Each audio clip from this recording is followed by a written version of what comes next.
everyone. It's Presley Patrick, your current Miss Grand Strand. And for my CSI, I am doing Strength and Stories, sharing paths to resilience. And for this week's interview, I am joined by the lovely Jennifer Stoudemire. So, Jennifer, would you like to introduce yourself to my viewers?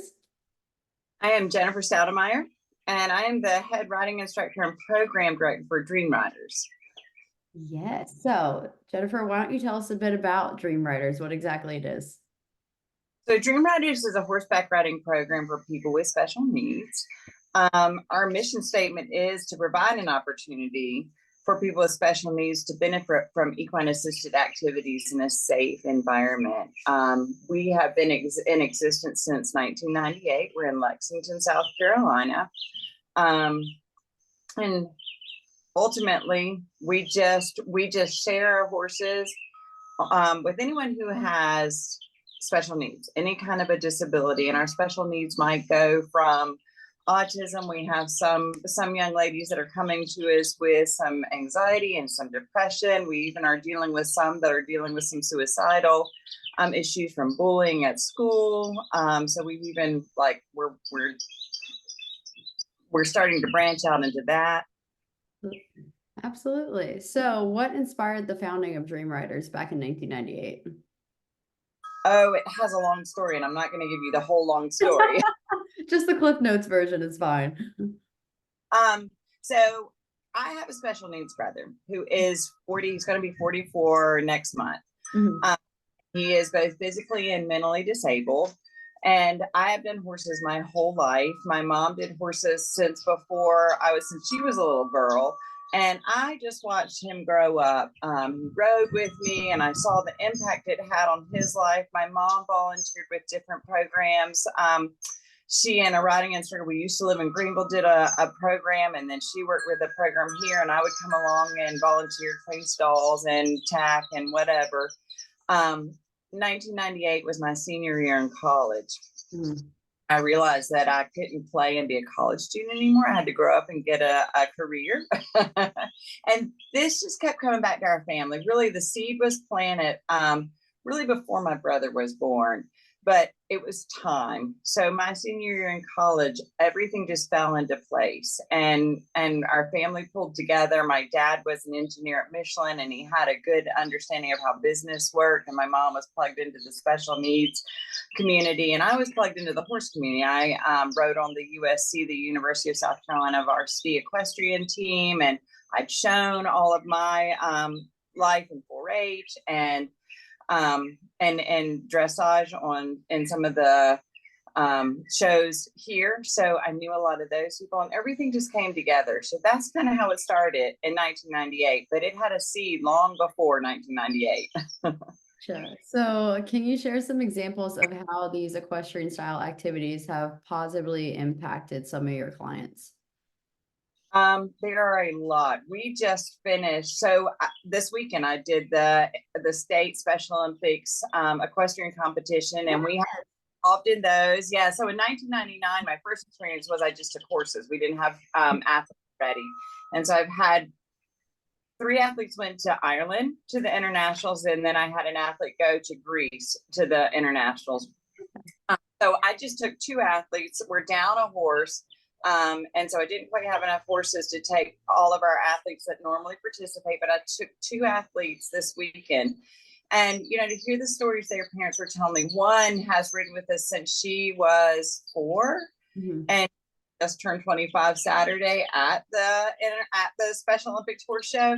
And her mom and her dad just were like, we never thought we'd ever see the day that she would compete independently in a horse show. Mm-hmm. Huge feat for her confidence wise to do that. And then the judge told her next year she'll see her in the walk trot division. So that's something to work on. The other athlete, she is even afraid to ride the merry-go-round at the theme parks, but mm-hmm. She rides instantly as well. So just to see, that's just 2 of the blips that come to mind right this minute. We have 25 years of this. We've seen riders that take their first steps because of it, and we see riders that learn speech because there's motivation behind asking the horse to walk on and to get to participate in the lesson activities and stuff. But those are two that I just thought was great. We were reminiscing on that this weekend as both of them came home with a blue and a yellow. They're cool and just so proud of themselves. And so I'm so proud of them, but that's just a great story, I think, that's fresh. Really? Well, congratulations on going to the South Carolina Equestrian Special Olympics. That is a huge accomplishment. So congratulations to you and your team, because that's phenomenal. Yes. So let's see, what else do we have here? How would you say that Dream Riders has evolved since its start of over 25 years?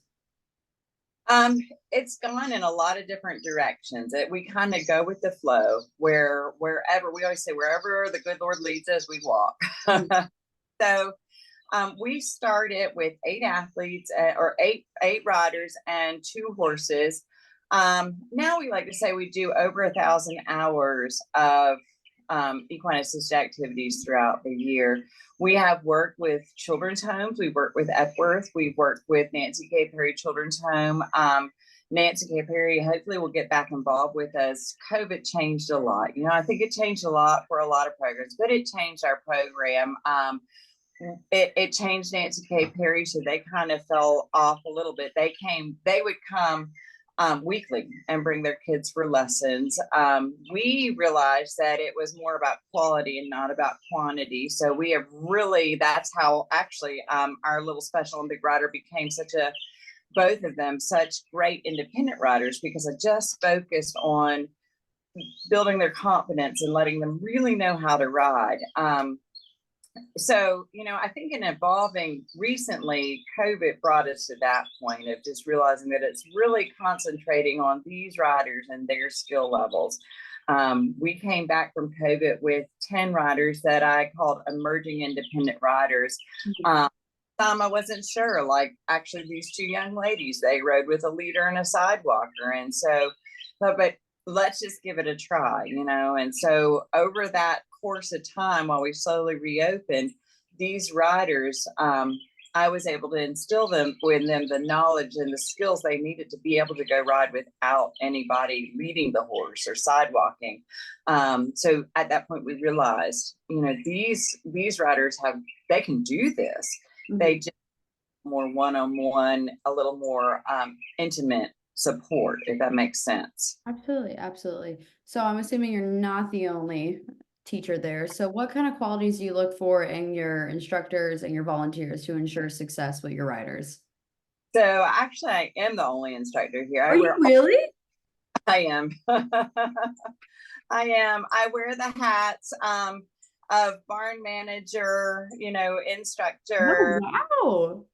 And yeah, so she does it all herself. And that's just something that we made that choice a long time ago. It has a really family vibe here. It's actually housed at my parents' farm. This is their front porch that I'm sitting on. They have pretty much given their whole farm over to the program. My mom's front yard is sidewalks and our ring and our mounting block and our mounting ramp. And so really our family life revolves around the program. My dad loves farm work. He loves to make the yard look beautiful. So they help me. They come along. My mom's an instructor as well. Right. Was always like, I don't really have a title. It's like, yeah, you do. You're the mom of the program. Everybody the program. But I have great volunteers. And there's no criteria, really. We have some volunteers that are amazing horse people that come here and bring a wealth of knowledge with them. We have some volunteers that know nothing about horses, but they're good humans. They love people. They have a heart for people with special needs. And they come alongside these riders and just help them grow and their confidence and, help them with their lesson activities. So really, that's all we need is someone that's if you don't have horse experience, you can't be afraid of them. But and we've seen volunteers come here, they don't know anything about horses, and they grow in their horse experience too. Pretty confident horse people. I have some that help me with the barn maintenance. Like I have some that are already lined up to help me clean stalls and keep horses rinsed off and everything for this so hot. have a few that help me over the weekend that feed and all. Gotcha. I love that you do it from your home. I mean, I personally understand that because I'm at my mom's house in Maryland right now, and we live on a horse ranch. My stepsister trains horses. There's some, if I could move my computer, I would show you, but they're all back there and we love them to death. That's what I love best about coming home, is coming down the driveway and seeing all the horses on both sides. It's just so welcoming and it's so relaxing, and I love that. So that's awesome. So I'm very curious about what a typical day looks like on the range. So can you walk me through a typical therapeutic riding lesson? Um, so I usually start getting ready for lessons. Like we have Monday and Thursday lessons. We have a 4 o'clock, a 4:45, Mhm. and lesson, and then we have Tuesday morning lessons as well. But let's walk through like a Monday lesson. Usually I start getting ready. I feel like for me it's a whole day preparation. I make sure that the ring is ready. We drag it so that it's level, and I start working on what we're going to do for a lesson activity, because we actually, this is it's a structured type of thing. So we have lesson activities that have a riding objective that includes all of the skills that they're going to learn. And I base my skill levels always from independent down to riders that maybe just have a leader and 2 sidewalkers, and they're just working on asking the horse to walk. So I try to make a lesson plan that I can vary from all those ranges. I have a volunteer right now that comes about 2:30, and she helps me set the ring up and bring the horses, feed them, and get them ready. And then the rest of our volunteers show up about 3:15 and 3:30. The ones that aren't working or Mhm. get off, I'll help brush the horses and get them all ready and bring them to the ring and get them warmed up. And then our first riders come at 4 Mhm. and on, and we do warm-up exercises on the horse just to wake their body up and to get their brains ready.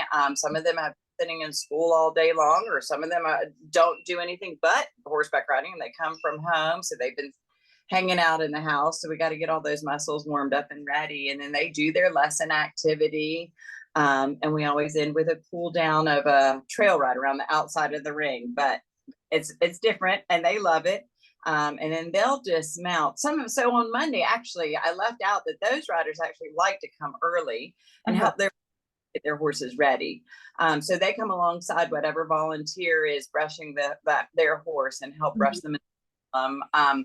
And so sometimes that middle lesson doesn't always, if we have an extra horse and enough volunteers, Mhm. um, they'll help take the horse down with that one horse and put him up. Sometimes the last class will go down and help put horses up too, but the volunteers usually help put the horses up at the end and get them back to the pastures. And if we need anything taken out of the ring, they'll do things like that. So Gotcha. um, my day usually starts with that. We start about 2:30 and we usually finish about 7. Gotcha. All right. So can you tell me how you all specifically tailor your programs to fit those with diverse needs and disabilities? Um,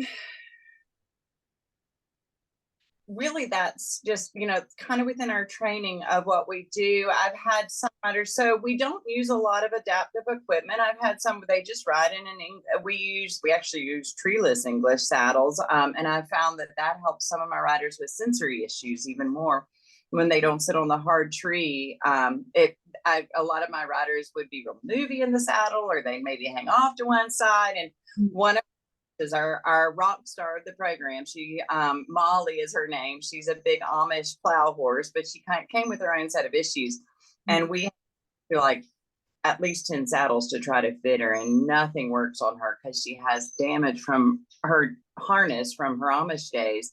Okay. So she needed a treeless saddle.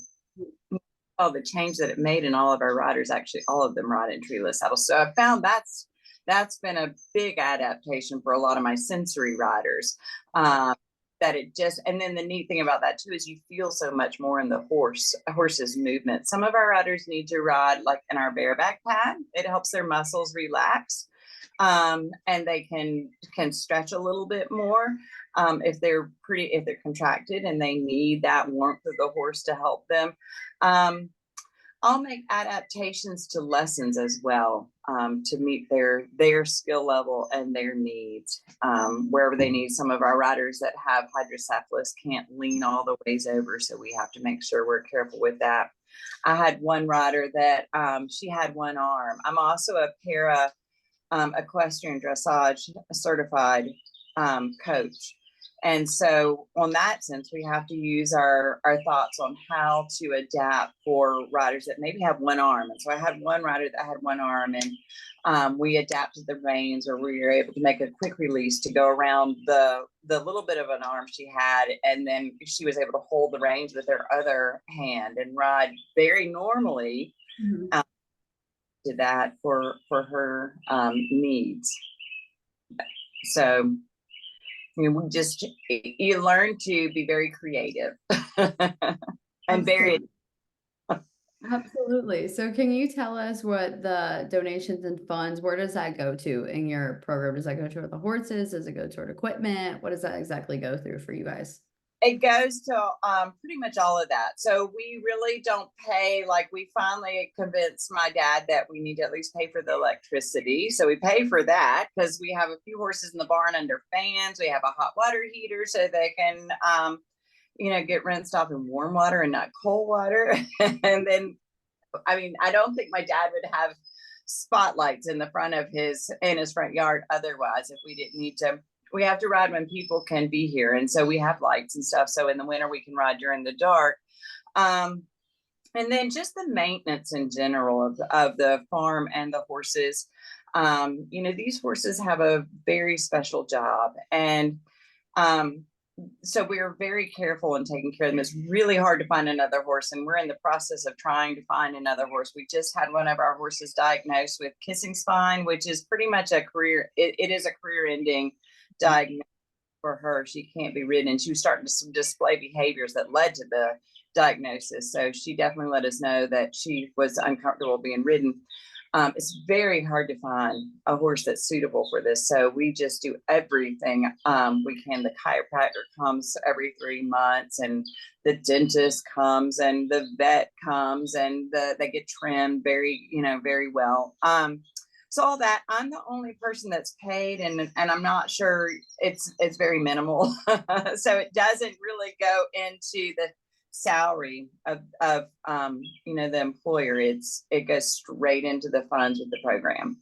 One of our long-term goals that we would like is to do a covered arena, and I think that's something, because we had to stop riding. Last week was our last week of riding. It's going to get too hot to ride with a lot of our disabilities. So our ring is outside, which is great, but it's also right in the sun. Okay. So it's too hot for our volunteers and our riders and our horses and our instructor. It's too hot for everyone nowadays. Oh, that summer heat is no joke. No, not at all. So what would you say sets Dream Riders apart from other therapeutic riding centers? For us, it's the family. I think a lot of our riders would say that. I know a lot of our volunteers that have moved away and gone to other programs. There's no Miss Corky, and that's my mom. It just, that's something we like to, it's a family, and so when our riders get here, it's like they're home. They come down the sidewalk and they're home. It's accepted, they're very much accepted here. And we treat everyone, they're very special to us. Everyone involved in the program for us is like part of the family. So I feel like that would be, kind of where we're a little different than other programs. Every program has what every program does is so special and has such a life-changing thing for our participants. Mm-hmm. So looking ahead into the future, what are your goals and aspirations for Dream Riders? What do you hope to accomplish? To just carry on doing what we're doing, and whatever need there is, that's where we are. We want to go towards. I love seeing my students excel, and reaching out to the I've had a few parents for the summer that have just, I mean, almost begged me for, their children need this. And they were kind of what I was alluding to, some young children that are dealing with things that they shouldn't need to deal with, that just some emotional things in school. We don't do psychotherapy, but just coming to the barn and working with horses, and getting that positive, it helps so much.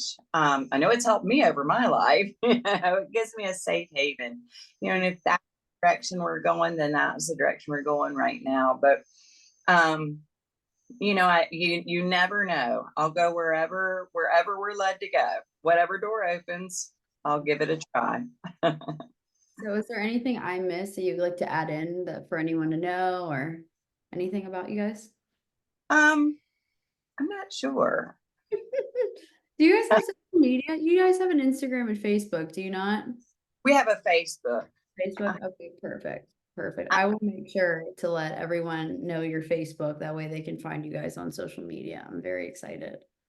And then that'll lead you to our webpage, which has, pretty good in-depth information and 2 numbers to contact us by. So one of them is my cell phone, which is really the better way to contact us by. Yes. Well, Jennifer, I want to thank you so much for coming on here and letting me interview you. Dream Writers is such a phenomenal, family-based, welcoming, and warm organization that truly deserves so much recognition. The work you are doing is tremendous, and I know it really is changing these people's lives. So I want to thank you for everything you've done, and I want to thank you for coming here with me because it has truly been an honor to interview you. This has been amazing. Thank you. Thank you. Thank you so much, and good luck. We were so excited to get Oh, thank you. watch you. And I'll send you the link so you can watch me live. I will, I promise. All right. Well, everyone, this has been Dream Riders with Jennifer. Thank you so much for watching. And please go to their website and their Facebook so you can find out more how to get involved with this amazing organization. That's the end of our live. Thank you guys.